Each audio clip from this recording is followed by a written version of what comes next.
Magandang araw po mga boxing fans natin dyan. Kumusta po? Boxing update po tayo. Kahapon po mga idol na ibalita natin na ito nga si Naoya Inoue mga idol ay kabado daw talaga sa ating pambato na si Cuadro Alas General Casimero, ang nag-iisang angas ng Pinas. Ayon sa ating mga boxing fans na itong si Casimero talaga ay hindi lang halimaw kundi talagang halimaw pa sa halimaw pagdating sa lona.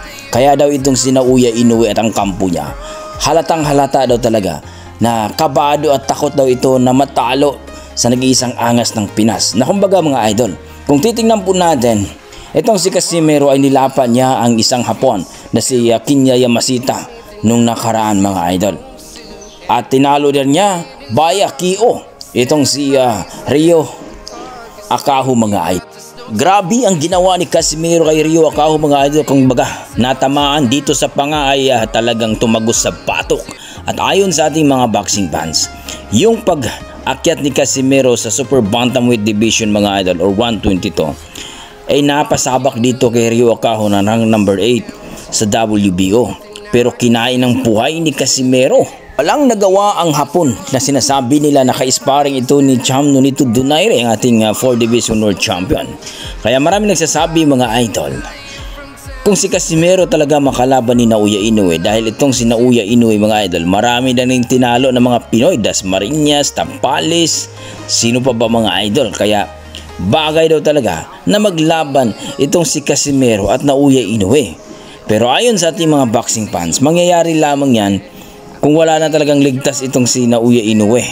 Kung makuha na ni Casimero ang kanyang pagiging number 1 o kung aakyat ito sa featherweight na sinasabi nila mga idol na aakyat itong si Casimero sa featherweight.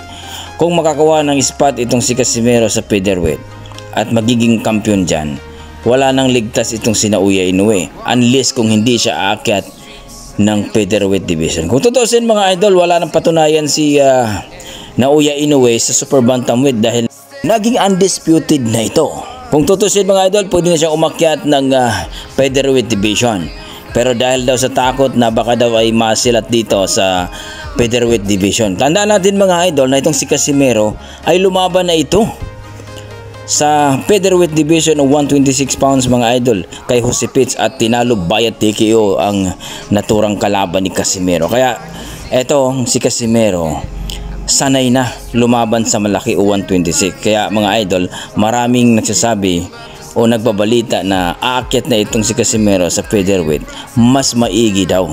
Dahil dito sa Super Bantamweight Division mga idol sa 122, nilayo siya ng nilayo ng ranking mga idol sapagkat medyo hindi na rin siya napalaban ngayon dahil nakaban siya ng isang taon sa Japan.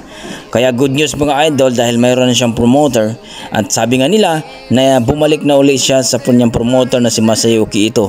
Itong sinasabi nila na nakapirma uli ng kontrata. Well mga idol, alam naman natin na talagang itong Hapon na ito magaling talaga magbigay ng kumbaga ay talagang bigayan talaga yung tama magbayad itong kanyang promoter.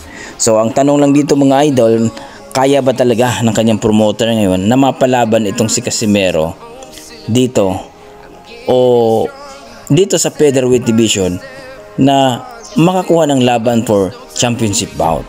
So depende na yan mga idol sa kapit ng kanyang manager o promoter mga idol.